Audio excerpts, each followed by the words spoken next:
This is a Hope 1032 podcast. It was just waking up at 3 a.m. every day, like every day for the last 10 years. And at first it was quite minor. Right. It was just wake up, go to the toilet, go back to bed, go to sleep. Yes.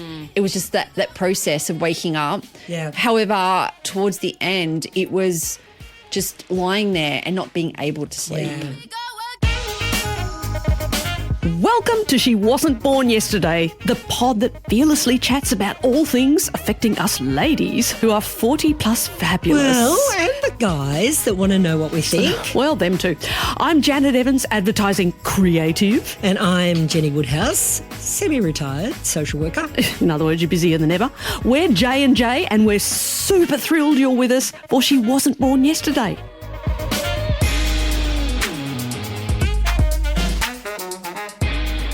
Gorgeous, today we're chatting about something lots of our 40 plus fabulous listeners have experienced. HRT. That's hormone replacement therapy, not to be confused with the Kathy Lett novel husband replacement therapy. Oh, no, Which apparently is very, very hilarious as compared to hormone replacement therapy, which could be funny, except it's not. It's not. Because it's treating the not very amusing symptoms of menopause, which all of us ladies will eventually experience.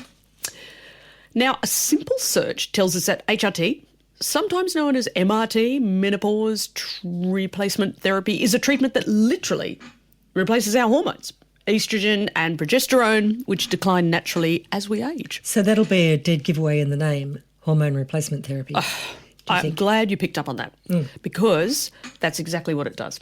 Is that a fact? But its aim is to relieve menopausal symptoms like hot flushes, vaginal dryness, and to improve our mood, sleep, and prevent bone loss. So Whoa. It's got a lot going for it, available as pills, patches, gels, or creams. But HRT has had its controversies, and quite serious ones at that. I've heard. Yeah. So to talk us through her experience and hopefully shed some light on the pros and the cons of HRT, our guest today is the 40 plus very fabulous Michelle. Gorgeous. Welcome to She Wasn't Born Yesterday. Welcome, Hi, Michelle. ladies. Thank you so much for having me here. It's great to be here. Well, thanks for talking about something which a lot of people don't talk about, HRT, hormone replacement therapy. So if you don't mind us asking, and this is all between us ladies here, but not really because other people will be listening to this podcast, how old were you when perimenopause started to hit and what were your symptoms? Yeah, well, look, that's an interesting question because I think for the space where women are at now, we're hearing a lot more about perimenopause and menopause in the media now. So a lot of my insights are from hindsight, so looking back. So it wasn't like I was going through it and I was thinking, oh, I'm in perimenopause and this must be what the feeling is. Right. But I would say definitely my late 30s looking back at it because I was starting to have problems with my sleeping. I had no idea what that could have been for. I was also looking into different things to help me with that, but nothing helped. So I think I've been very sleep deprived over at least probably the last 10 years. So, wow. Yeah, that was one of the things. But the other major thing that was really a highlight for me and my doctor was I was on the pill, like the contraceptive pill for like a long time. And then all of a sudden I was getting really high blood pressure. Oh. Yeah, I actually manifested in headaches. So I was getting like serious headaches for a couple of months. Then I went to the doctor and the doctor was like, they were trying to work out what was causing the high blood pressure. So he pinpointed it to my pill. Ah, okay. The contraceptive pill. And the doctor's like, yeah, no, you got to stop taking that because you're too old now and you're probably going through like perimenopause. And I was like, oh, wow, okay. Too old now. Have you considered another doctor by any chance? Maybe not that exactly wasn't, the, that you know. maybe not have been the way that he said it. But Yes, it's like, yeah. I mean, we've got limited time for this appointment. I'm just going to hit you with it. How old did he know you were at the time? Yeah, well, look, I think the thing for me is that I do look younger than what I am. So doctors are always really surprised and maybe that's one of the reasons why I've been misdiagnosed. Ah, yes. However, I believe that at that age I was maybe 45. Okay. Ah, Yeah. okay. Right. And so Yeah. what is it that's in the pill that What reason was there for stopping the pill at that particular time for you? I believe it was to do with the hormones that were in the pill. Okay. And I don't know exactly why. He just said that I should stop taking it, and I did. But it was to do with the hormones in the contraceptive pill. Right. Yeah. Okay, Right. that makes sense. And okay. he reckoned that those hormones were the things that were causing the sleeplessness and the headaches and all of that, and the high blood pressure. Funnily enough, I never actually went to the doctor about that. It was You were too tired. I know. Okay, it actually manifested itself, which is one of the symptoms as well, is needing to wake up to go to the toilet, like Oh, yes. to Yep. pee. Oh, yes. So like I'd wake up Welcome like to my world. Yes.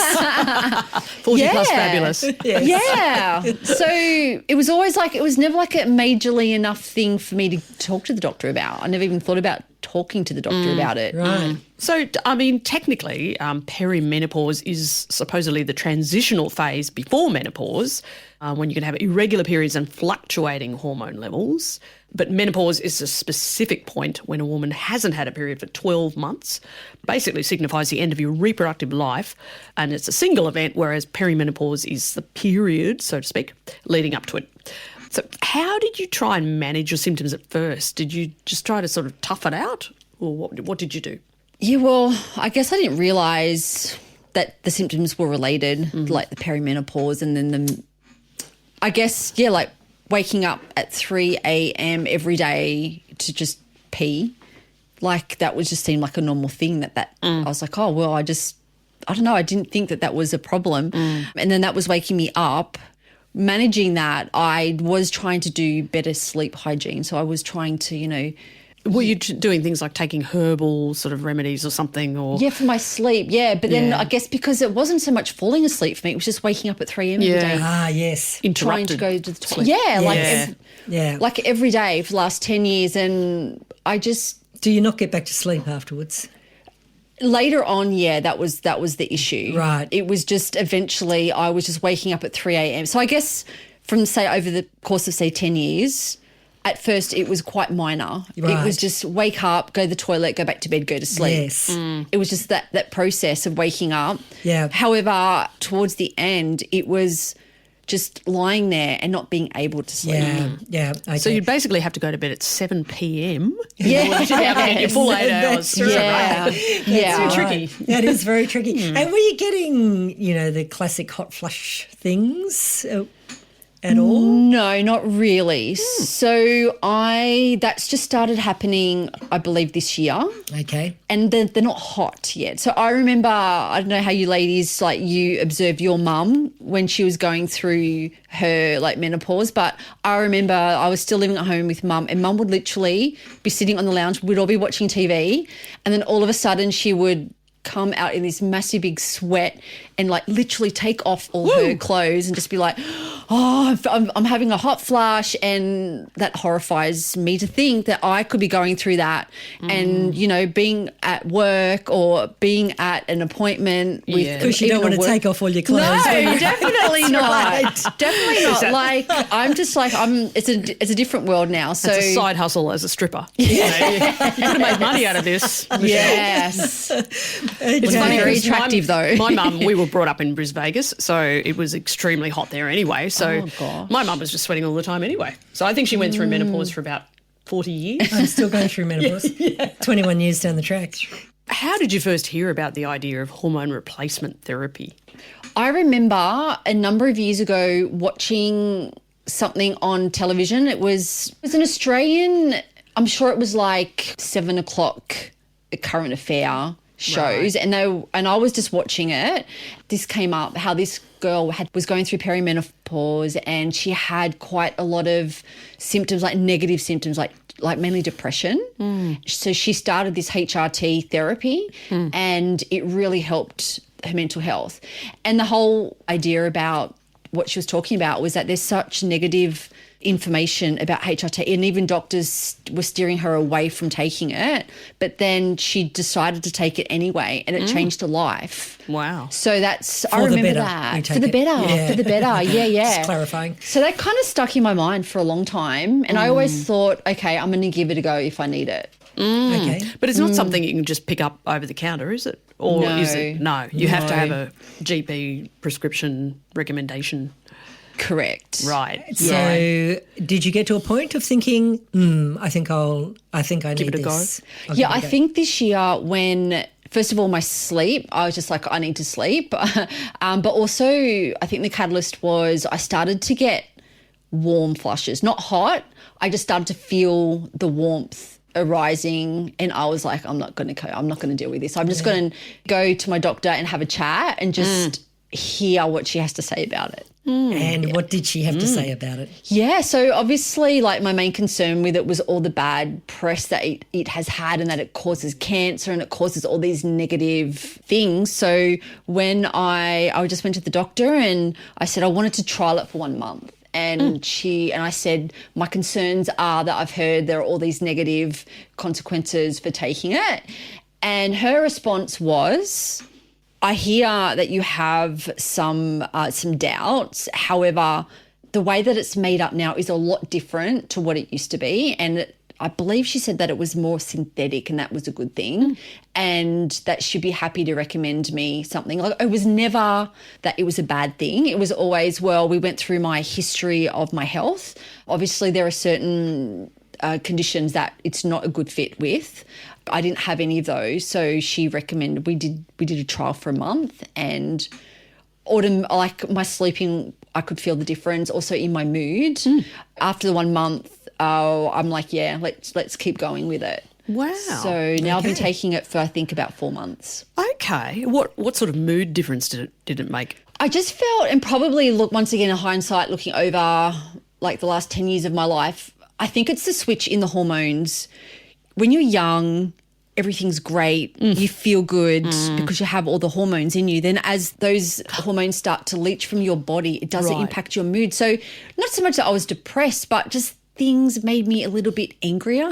Right. But maybe not. And I did some research, and they were saying, you know, with all those hormones, that it can impact your mood. So I was like, okay. So that I did feel as well. I was definitely just more agreeable, I think. Right. But I reckon that's Yes. normal, isn't it? I mean, Yeah. you know, like by the time you've lived 40 years rather than 20, Correct. you think, I do not accept that behaviour. I'm over it. I'm going to get grumpy now. Correct. Yeah. I'm not going to go with that anymore. Yeah. No Correct. more Miss Nice Guy.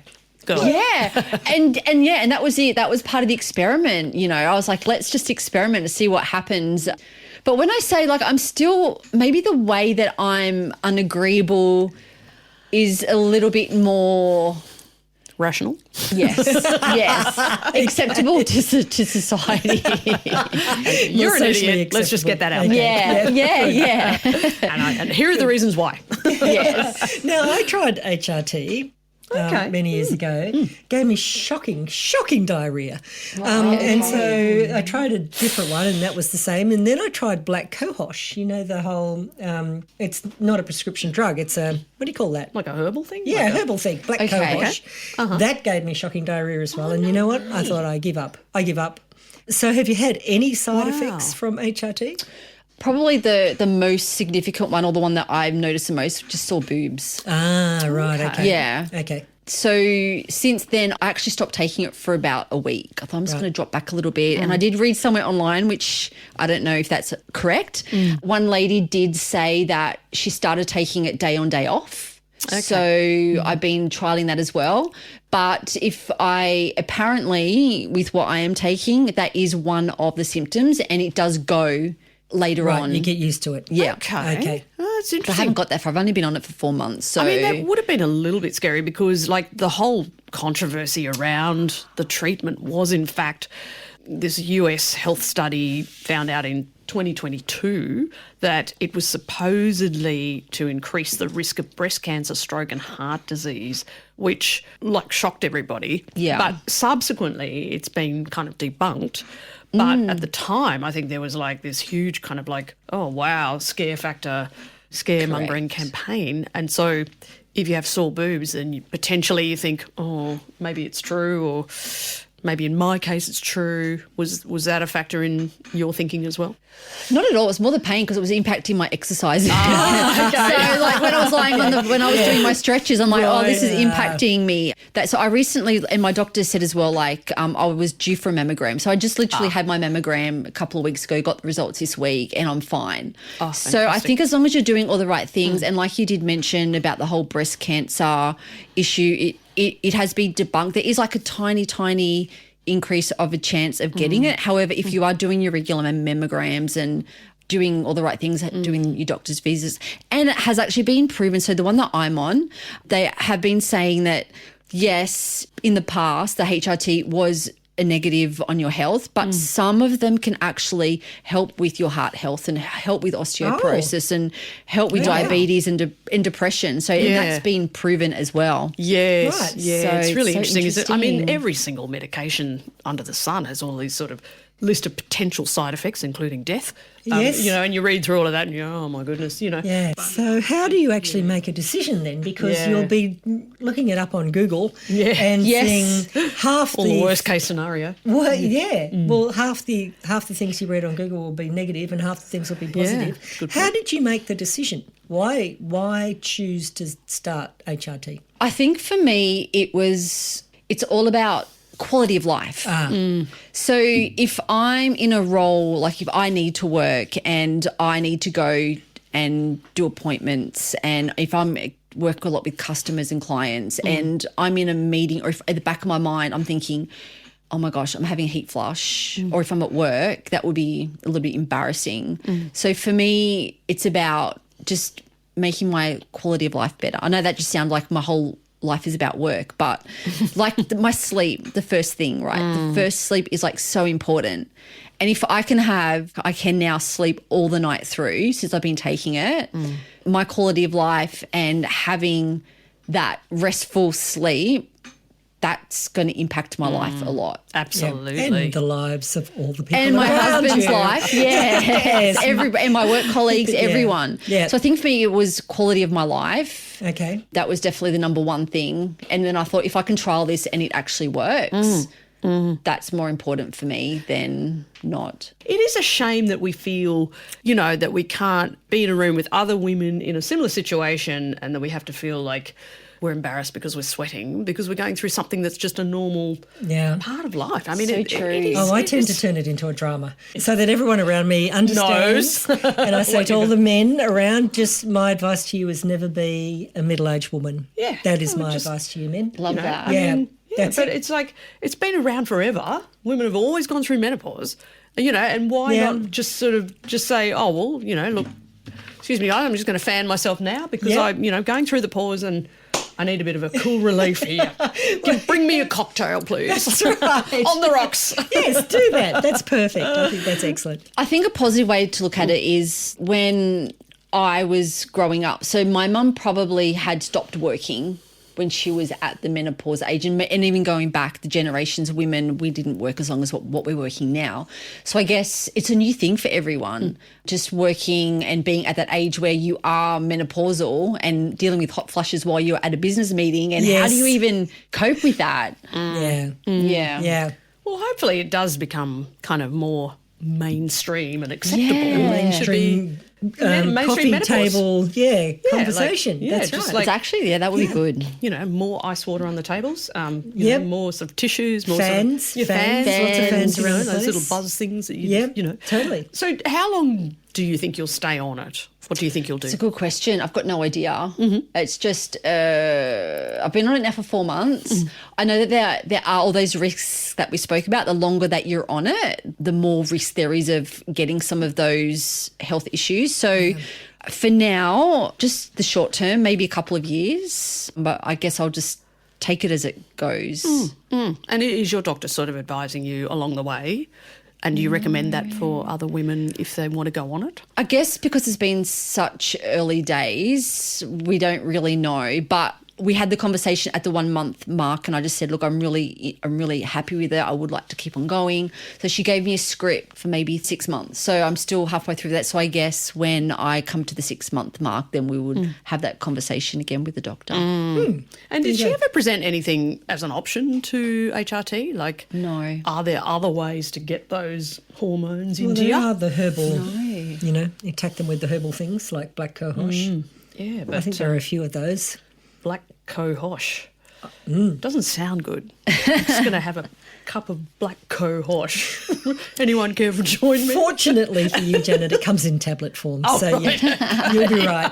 Just hold your nose, swallow it down. You'll be okay. And I wonder, there would be people who perhaps don't respond to HRT at all. Correct. Would that be right? Oh, yes. I believe if you have a history of, like, say if you had a stroke in the past or heart disease, they would recommend that you don't take it.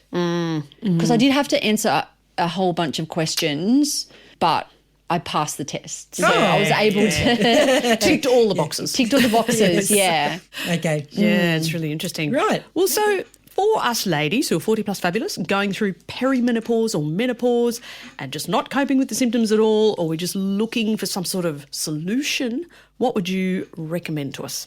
I would recommend speak to your GP and just have the conversation and talk to them about what's happening with your body, and just have the conversation. And also maybe even, am I allowed to say like a female doctor as opposed to a male doctor? You can say whatever Okay. you I would like. recommend a female doctor just because they're female and they know more about, or being female, they know their body and it's similar. I think that may be a good way to go as well.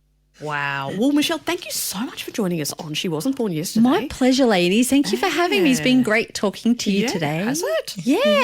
And I okay, hope right, your great. HRT Terrific. continues to be beautiful. Oh, thank for you. A hot Get your success. beauty sleep. Yeah. But not too hot. No.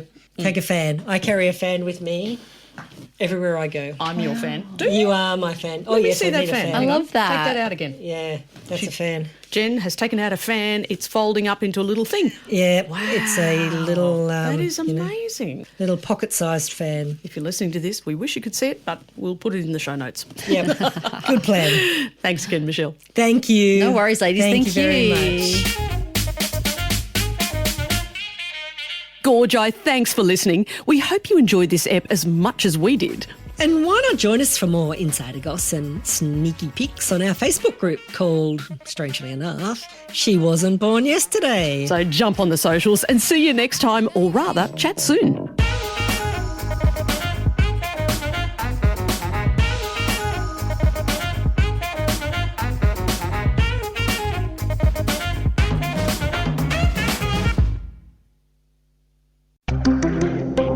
Hope 1032. Thanks for listening.